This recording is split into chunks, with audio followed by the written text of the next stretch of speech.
우리 한번 제목 읽어보도록 하겠습니다. 우슬초로 나를 정결하게 하소서. 자, 우슬초로 나를 정결하게 해달라. 이게 왜 제목이 됐을까? 이게 무슨 의미일까? 어쨌든 우리 죄를 우리는 씻음 받은 것은 확실히 알고 있어요. 누구 때문에? 예수님 때문에. 자, 옆 사람한테 인사 나누겠습니다. 예수님 때문에 오늘도 살아갑니다. 시작. 예수님 때문에 오늘도 살아갑니다. 아멘. 그렇습니다. 예수님 때문에 오늘도 우리가 살아가고 있습니다. 자, 51편에 보게 되면은 51편에 표제의 제목이 있어요. 한번 좀 눈으로 한번 쭉 읽어보세요. 눈으로만 쫙. 뭔 얘기인지 이해되시죠? 예. 지금 다윗이 범죄한 것 때문에 지금 참회하고 있는 참회시가 되게 됩니다.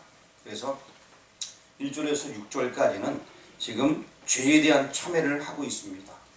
특별히 1절에서 3절까지는 내 죄, 내 죄라는 용어가 여러 번 나와 있는데 1절에서 3절까지 내 죄라는 용어가 몇 번 나왔는지 한번 찾아보세요. 몇 번 나왔죠? 5번 누가 조그맣게 얘기했어요. 몇 번 나왔어요? 다른 분들은? 예, 5번 나왔습니다. 예. 그래서 지금 자기 죄 때문에 지금 하나님께 고백하는 그런 참회시가 되겠습니다. 그리고 이제 우리 3절 말씀을 한번 같이 읽어보도록 하겠습니다. 3절 시작. 무릇 나는 내 죄가를 아오니 내 죄가 항상 내 앞에 있나이다. 지금 이 죄를 안다라고 얘기해주고 있고요. 5절 말씀도 한번 읽어보도록 하겠습니다. 내가 죄악 중에서 출생하였으며 어머니가 죄 중에서 나를 잉태하였나이다. 자, 여기서 지금 굉장한 중요한 말씀이 있습니다. 내가 죄악 중에서 출생하였으며 라고 얘기합니다. 3절 같은 경우에는 죄가 있다라고 정도 넘어갈 수 있지만 5절에는 내가 죄악 중에서 출생하였다. 이게 무슨 얘기입니까? 태어날 때부터 죄가 있었다는 얘기죠. 그렇죠? 이거 무슨 죄라 그래요? 예, 원죄라고 얘기합니다. 원죄 교리를 지금 말씀하고 있는 것입니다. 다시 말씀드리면 개인의 죄뿐만 아니라 이 다윗의 고백은 인류의 모든 죄에 대해서 지금 이야기를 해주고 있습니다. 지금 다윗이 참회 시를 지금 쓰고 있는데 이 시의 내용은 물론 자기 죄도 포함되지만 누구의 죄까지? 옆 사람 이름 부르면서 시작. 옆 사람 이름 부르면 남의 옆 사람 시작. 옆 사람의 죄까지, 그렇죠? 그리고 누구 죄까지? 내 죄까지. 모든 인류의 죄를 대속하신 그 이야기를 지금 여기서 5절에서 말씀해 주고 있습니다. 굉장히 이 시편 51편은 간단한 자기 이야기 같지만 자기 이야기가 아니라 온 모든 사람들의 이야기인 것입니다. 자, 노아 시대 때 홍수가 임하게 되었습니다. 그런데 이 홍수 이후에 하나님께서는 다시 멸하지 아니하겠다라고 말씀하셨어요. 홍수로 다시 멸하지 아니하겠다. 왜 그랬을까요? 일단 창세기 말씀부터 한번 읽어보고서 시작을 하도록 하겠습니다. 창세기에 보게 되면은 내가 홍수 창세기 8장 한번 눈을 크게 뜨고서 앞에 보이죠?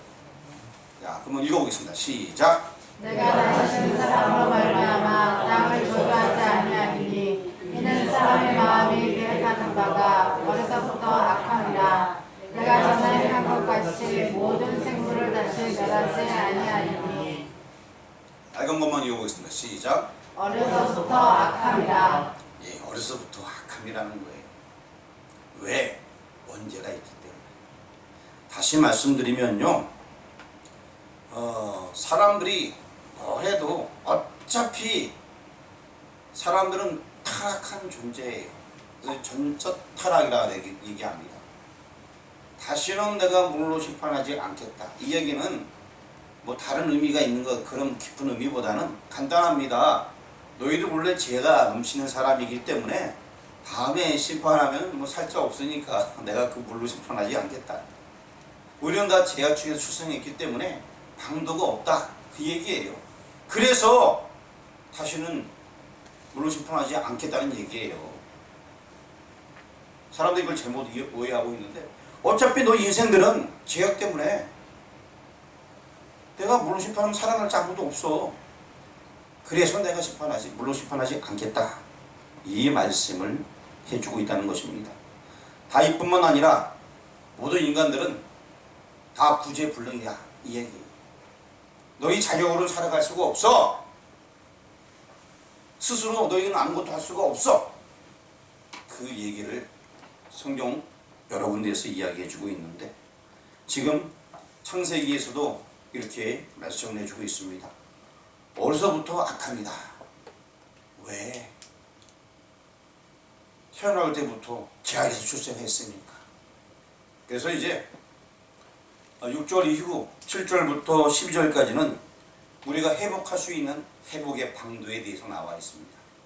어떻게 하면 그 죄악 가운데서 회복할 수 있는가? 회복에 대한 방도가 나와 있습니다. 몇 절부터요? 7절부터 몇 절까지? 12절. 자, 그럼 우리 7절을 한번 읽어보도록 하겠습니다. 같이 한번 봉독합니다.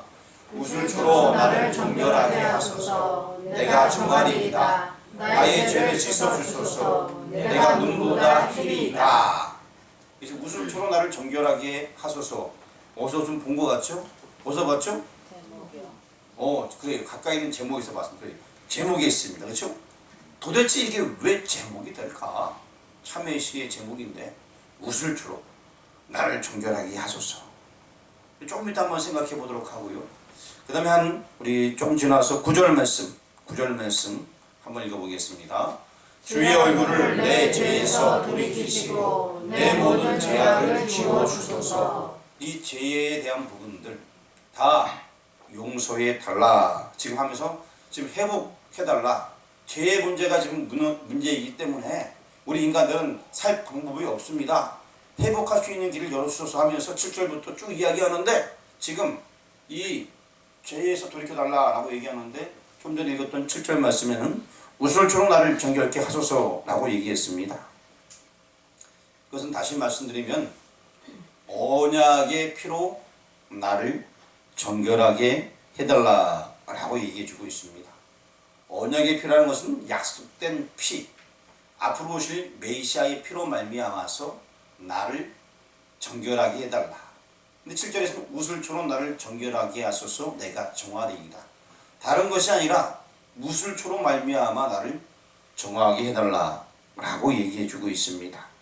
요거를 우리가 조금 더 이해하기 쉽게 보기 위해서는 히브리서를 가야 됩니다. 히브리서 9장 19절 말씀 한번 읽어보도록 하겠습니다. 모세가 율법대로 모든 계명을 온 백성에게 말하되 송아지와 염소의 피 및 물과 붉은 양털과 우슬초를 취하여 그 두루마리와 온 백성에게 뿌리며. 지금 모세 시대 때 있었던 이야기를 얘기하는데 우슬초를 취하여 그 두루마리와 온 백성에 뿌렸다라고 하면서 지금 죄를 속하는 그런 모형에 대해서 나와 있습니다.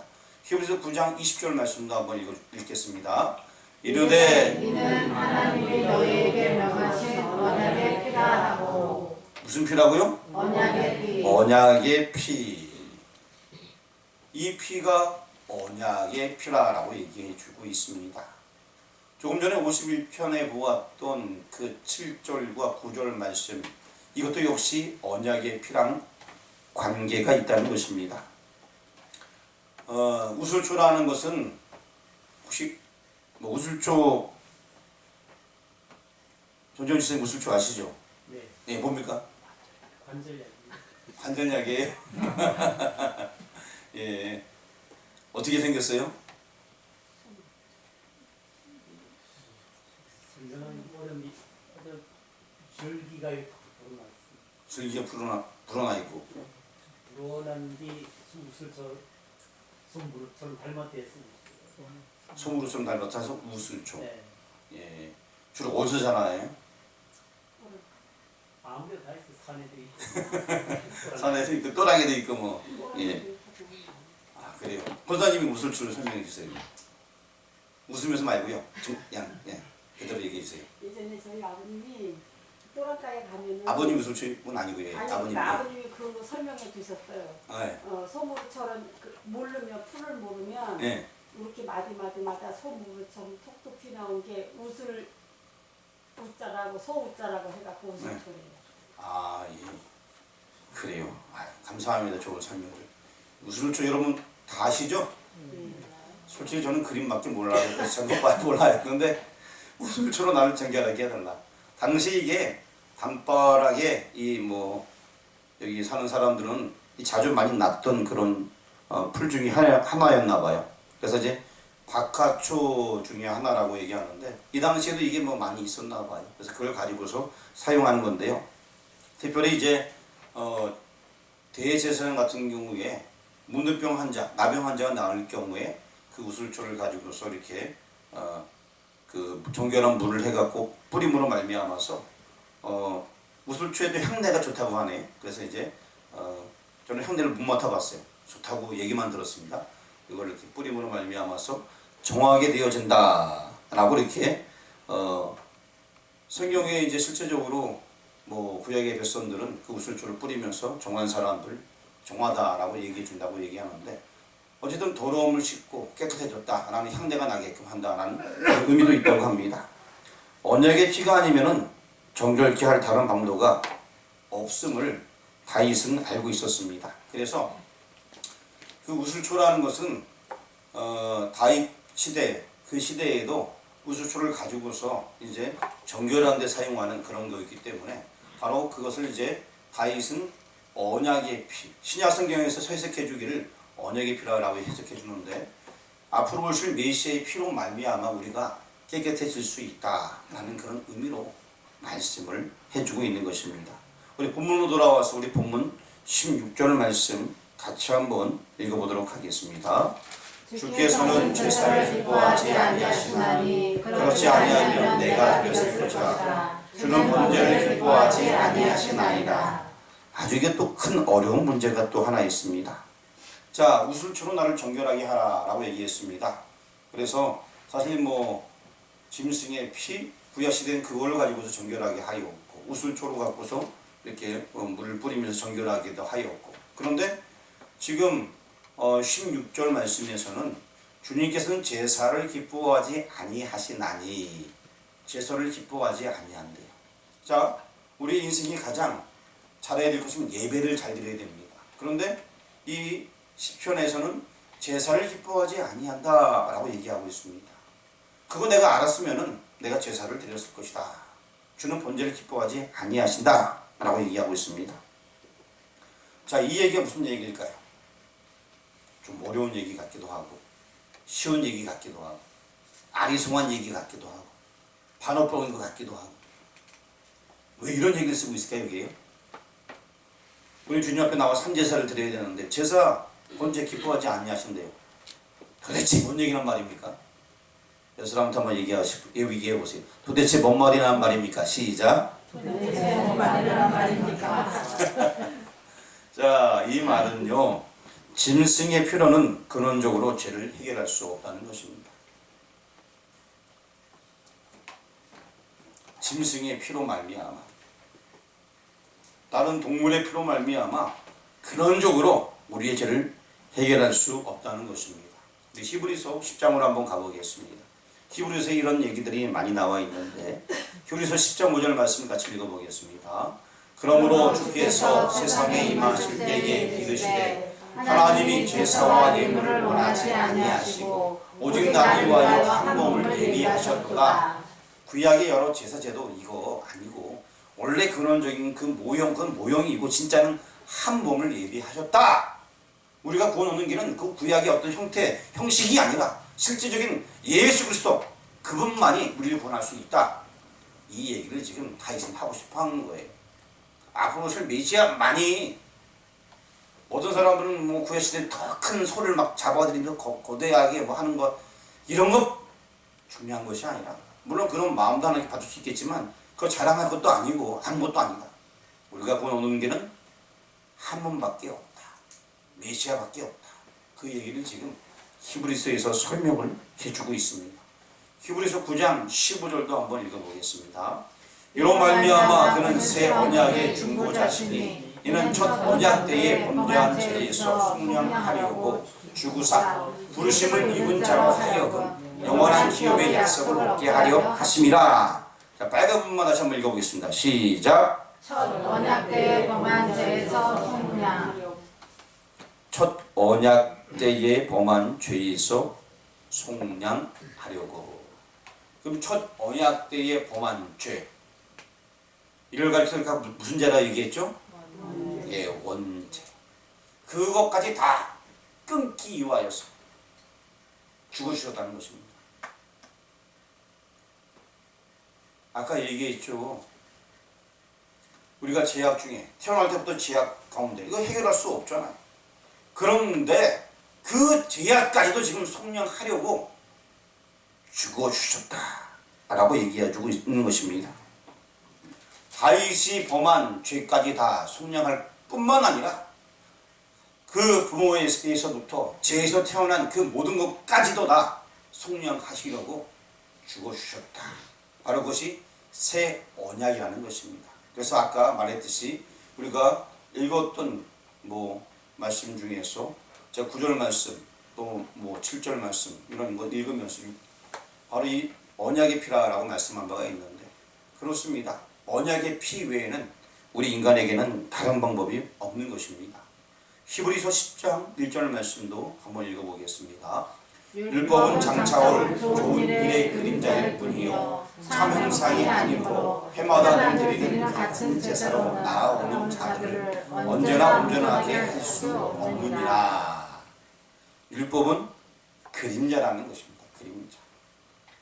법이 있어요. 왜? 그전에는 원래는 법이 없었잖아요. 그런데 아브라함 같은 경우에도 하나님을 믿음으로 오래 이겼다라고 얼마 전에 배웠지, 그렇죠? 그다음 율법이 없을 시대에도. 그런데 율법이 왜 주어졌냐? 사람들이 죄를 제대로 알지 못하기 때문에 죄를 깨우치기 위해서 주어진 것이라는 거예요. 하지만 이 율법이란 이 자체만으로 구원을 얻을 수가 없다는 것입니다. 내 죄를 돌아볼 수는 있긴 하지만. 그래서 율법은 장차 올 좋은 일의 그림자일 뿐이요 참 형상이 아니므로.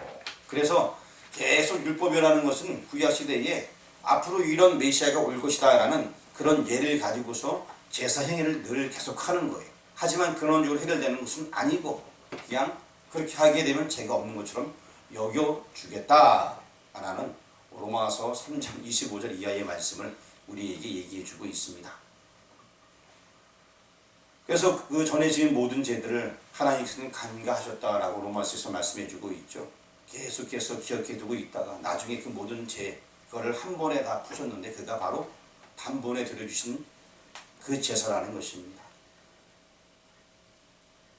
자, 이제 좀 전에 읽었던 우리 51편으로 돌아와서요. 51편 16절 말씀 한번 같이 읽어보겠습니다. 주께서는 제사를 기뻐하지 아니하시나니 그렇지 아니하면 내가 드렸을 것이라. 주는 번제를 기뻐하지 아니하시나이다. 그 다음에 19절 말씀도 한번 읽어보겠습니다. 그때에 주께서 온 제사와 번제와 온전한 번제를 기뻐하시리니 그때에 그들이 수소를 주의 제단에 드리리이다. 19절 같은 경우에는 그때에 라는 용어가 있습니다. 그때에는 이제 온전한 번제를 하나님께서 기뻐하신다. 그때가 있다라는 것을 지금 19절에서 말씀을 해주고 있습니다. 자, 이제 13절에서 17절까지는 은총을 깨닫는 자들의 헌신에 대해서 나와 있습니다.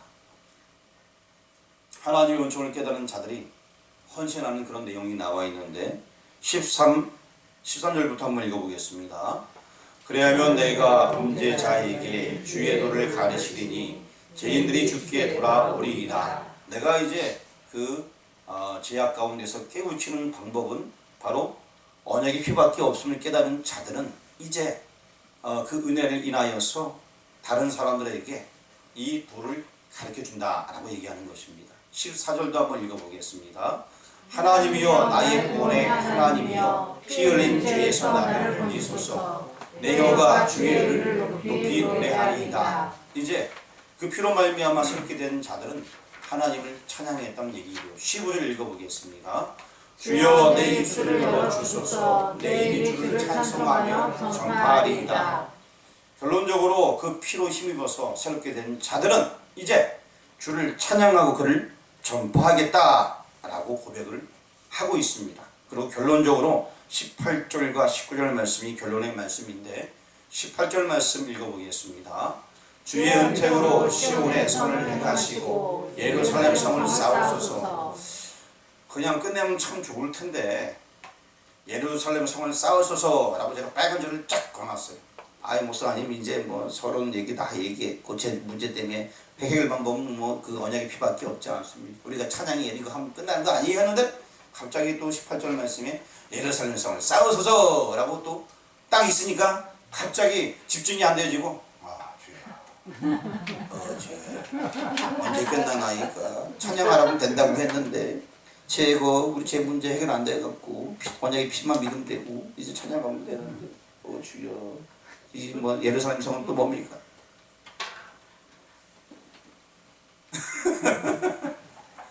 지금 다 그러신 것 같아, 그죠? 빨리 끝나고 집에 가야 되는데 빨리 끝나고 성탄절 연습도 해야 되고 응? 빨리 끝내고 이것저것 또 해야 되는데 큰일 났네 이거. 자, 구약 성경에 보게 되면은 이 성전에 대한 이야기가 나와 있습니다. 대표적으로 사무엘 하에 나와 있는데 사무엘하 7장 11절 말씀을 같이 한번 읽어보겠습니다. 전에 내가 사사에게 명령하여 내 백성 이스라엘을 다스리던 때와 같이 아니하게 하고 너를 모든 원수에게서 벗어나 편히 쉬게 하리라. 여호와가 또 내게 이르노니 여호와가 너를 위하여 집을 짓고. 자, 예전에 다윗이 하나님의 성전을 짓고 싶어 했을 때에 그럴 때에 하나님께서는 다윗 너를 위하여 내가 내 집을 짓겠다. 이 집은 망하는 집이 아니고 영원한 집에 대해서 그때 하나님께서 선지자를 통하여서 다윗에게 말씀을 주셨습니다.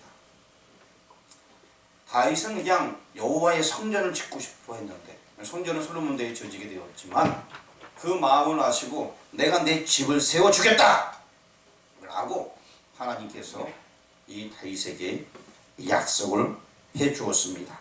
메시아 언약을 이루어 주옵소서라는 그런 의미가 있는 것입니다. 자, 그러고 나서 우리 시편 51편을 다시 돌아와서 우리 본문 말씀 19절 말씀을 다시 한번 읽어보겠습니다. 그때에 주께서 의로운 제사와 문제와 온전한 문제를 기뻐하시리니 그때에 그들이 수소를 주의 제단에 드리리이다. 자, 무슨 얘기인지 이제 좀 이해가 갑니까? 예루살렘 성 이야기가 나왔어요. 그런데 그 모든 것들을 하나님께서 세워주겠다라고 얘기했어요. 누굴 통하여서? 메시아를 통하여서. 그것이 이루어진 다음엔 어떻게 한다? 온전한 제사가 19절에 이루어진다는 얘기예요. 왔다 갔다 좀 헷갈리나요? 자, 이제 마지막으로 잘 집중해 주시기 바랍니다. 결론 부분에 이르게 되었는데 성전에 대한 이야기가 나왔고 또 집에 대한 말씀이 나왔습니다. 그 집은 하나님께서 세워주겠다라고 약속해 주셨고 그리고 이제 그때에 결국 그 피로 예수님께서 모든 것을 이루신 다음에 이제 온전한 제사를 하나님께 드릴 수 있게 됨을 우리에게 말씀을 해주고 있습니다. 아까 읽었던 18절 말씀을 또 한번 읽어보겠습니다. 주의 은택으로 시온의 선을 행하시고 예루살렘 성을 쌓으소서. 자, 이 말씀은 앞으로 하나님 나라를 이루게 해달라는 간구인 것입니다. 그런데 이 모든 것들이 되게 되는 것은 뭐로 가능하다? 주의 은택으로 가능하다. 아까 얘기했듯이 초반에 얘기했듯이 우리 인간의 자력으로는 아무것도 할 수 없습니다. 주님의 은택으로 말미암아서 그래서 우리가 그 피로 말미암아 언약궤에 들어오게 되었고 그리고 이제 영원한 집이 우리 가운데 보장받게 되어지고 그때에는 얼굴과 얼굴을 대면하여 보는 것처럼 하나님을 찬양하는 그 날이 오게 된다는 그런 메시지가 되는 것입니다. 아멘 해야 되는데 죄송합니다. 이 졸리는 시간에 아주 길게 말씀을 전했어요. 자, 그러면은 이제 그냥 말씀을 딱 요약해서 그냥 여러분 기억할 것만 기억하도록 요약을 하도록 하겠습니다. 자, 51편의 기록 동기가 뭡니까? 왜 기록했나요? 쭉 우리가 말씀 봤는데 이거 하나만 기억해도 굉장히 좋아요. 왜 기록했을까요? 한번 따라 하시기 바랍니다. 죄 땜시. 죄 때문에. 뭐 때문에? 죄 때문에. 예, 죄. 이 죄 문제 때문에. 죄를 해결할 방법이 없기 때문에 죄를 어떻게 해결해야 되는가? 다윗의 입장에서는 이 죄 어떻게 해결이 될까? 이 죄 땜시 결국 이 시편을 쓰게 되고 이 기록 동기가 바로 이 죄 땜시 기록하게 됐다. 왜 기록하게 되었다? 죄 때문에. 죄 땜시. 자, 그러면 이게 왜 다윗의 문제만이 아니라 왜 모든 인류의 문제가 되었을까? 왜? 그래요. 아까 시편에 여기 우리 우슬편 쭉 봤죠? 우리가 태어날 때부터 뭐라 그러죠? 원죄가 예. 그러니까 이게 다윗의 죄 땜시만이 아니라 우리 죄 땜시 똑같다는 거예요. 그래서 이 모든 이 내용들은 51편은 모든 사람의 문제가 되게 된 거예요. 다윗의 문제뿐만 아니라 저와 여러분의 문제가 되는 것입니다. 우리도 이 죄 땜시 고민할 때가 있잖아요. 그렇죠? 이 죄를 해결하는 방법은 언약의 피밖에 없다라고 계속해서 말씀을 드렸습니다. 그래서 죄를 해결할 수 있는 유일한 방도에 대해서 지금 여기 51편에 설명을 해주고 있는 것입니다. 그래서 우슬초로 나를 정결하게 하소서라고 얘기했듯이 다시 말씀드리면 언약의 피 그것만이 나를 정결하게 할 수 있다는 것입니다. 우슬초로 말미암아서 문둥병자들도 이제 결론적으로 깨끗해지면 그걸로 확인받는 거예요. 다시 말씀드리면 당시 예수님 당시뿐만 아니라 구약에도 문둥병이 고침받는다. 거의 불가능해요. 불가능. 할 수 없는 것이 되어질 때에 정결하게 하는 거거든요. 불가능을 가능케 한다. 다시 말씀드리면 우리 죄인들이 그냥 고침받는 길 불가능이에요. 자백구원 불가능. 없다는 거예요. 언약의 피로만이 우리가 구원 얻을 수 있다. 그 얘기를 해주고 있는 것입니다. 우슬초로 나를 정결하게 하소서. 다른 거 없다. 오직 예수님의 피만이 나를 정결하게 할 수 있다. 그 말씀을 오늘 시편 51편에서 말씀을 해주고 있습니다. 자, 이제 우리 제목을 한번 읽어보도록 하겠습니다. 시작. 저를 정결하게 하소서. 지금 제가 뭘 물어보는지도 이제 잘 생각이 안 나죠. 그래서 나 옆에서 얘기하니까 다시 한번 제목 읽어보겠습니다. 시작. 우슬초로 나를 정결하게 하소서. 예, 우슬초로 나를 정결하게 하소서. 자, 우슬초 이야기하면서 제가 신약 히브리서를 왔다 갔다 했어요. 그 히브리서 왔다 갔다 하는 이야기가 왜 왔다 갔다 했냐? 우슬초라는 의미는 한 몸을 예비해 주셨다. 그 한 몸에 대한 이야기예요. 피를 흘려 주셨다. 언약의 피다. 그 예수님에 대한 이야기예요. 즉 예수님의 피밖에 우리를 정결하는 방법은 없다. 그 얘기를 하기 위해서 제가 왔다 갔다 예수님을 했던 거예요. 하나님 앞에 우리가 옳게 되는 비결은 다른 거 아무것도 없어요. 그의 은혜로 말미암아서 그 피로 우리가 깨끗하게 씻음 받게 되는 것입니다. 더러운 부분들이 가려지게 되는 것입니다. 그 은혜에 감사하며 우리 자신을 하나님께 드리는 모두가 되기를 주 이름으로 축원합니다. 아멘. 기도하겠습니다. 하나님 감사합니다. 오늘 시편 51편의 말씀을 받게 하시니 너무나 감사합니다. 이제 우리 인생들 내 스스로 온전해질 수 없음을 알게 하시니 감사드립니다. 오직 언약의 피만이 나를 살리고 우리 인생을 살리는 것인 줄 믿습니다. 우리의 죄를 해결할 수 있는 유일한 방도 예수의 피밖에 없는 줄 압니다. 구약의 우슬초로 나를 정결하게 하소서. 이 말씀을 이제 우리 마음속에 새기며 언약의 피밖에 나를 정결하게 하는 방법이 없음을 기억하고 오직 주님만 바라보며 살아갈 수 있는 우리 모두가 되어지길 원합니다. 날이 와여 피 흘려주신 주님, 그분의 이름을 찬양합니다. 오늘도 나와 함께 해주시옵고 주님 다시 오실 그날까지 우리 10년들을 붙잡아 주시옵소서. 주님 곁을 떠나지 아니하고 믿음으로 승리할 수 있도록 인도하여 주옵소서. 또 오늘 1000번째 예물을 드렸습니다. 909번째 예물을 받아주시고 온전히 예배하는 가정 되어질 수 있도록 인도하여 주옵소서.